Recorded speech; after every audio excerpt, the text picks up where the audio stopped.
waxaa wax yar nala hadlaya nabadoonka Soomaaliyeed nabadoon Gabre oo waxoogaa raba inuu noo sheego ku soo dhow nabadoon.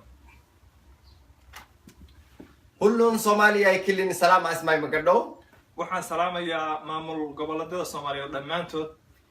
Inay ka hidaalota Ethiopia ta jarraso da Soomaaliyaano ahun de maraso da siyaasa kama jarraso ka dhabat.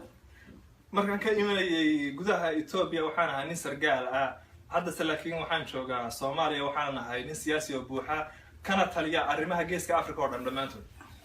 Da Soomaaliya ka Kenya da shikiralo da refugee majarraso da ka hidaalota Ethiopia da qabri bay had buzu refugee allo. waan maqlay inay Kenya soo celinayso qaxoontiga Soomaaliyeed ku dhaqan dalka Kenya waxaanu idinka furnay gudaha Ethiopia xariyo badan oo qaxoonti ah waxaad iman kartaan xero hore ku taalay oo leeyahay qarbe taana waan idin sii weydiinaynaa galay fara badan oo la idinsiinaya isli wad ka soo guuraysaan waxaad imaanaysaan Addis Ababa oo iyadana aad degaysaan ka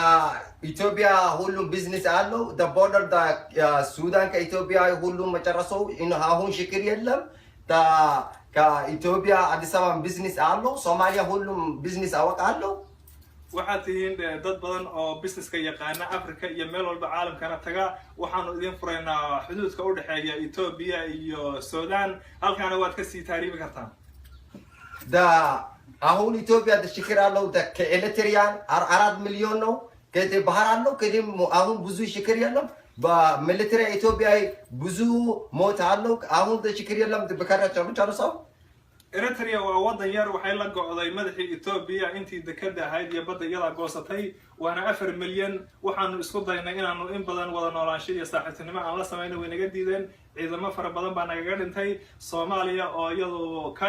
yar iyadana oo wadan weyn ah oo bad weyn leh inay nagu soo dhaweeyaan dekadahooda iyo dhulkooda aad baan ugu soo dhaweynaa dadkiina bare hilibka qeydina inay walaaltinimada baraan haddana iyadana taasina waa horumar labaad oo iyadana aad baan u sii dhaweynaa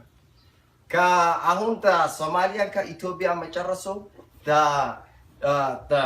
ahun de karasordo ka Ethiopia ka Soomaaliya de hiralaso munun da sakina majarraso ahun buzu de shikiralo bad ahun de kasano tinish ka Ethiopia ne jarraso ka Soomaaliya namata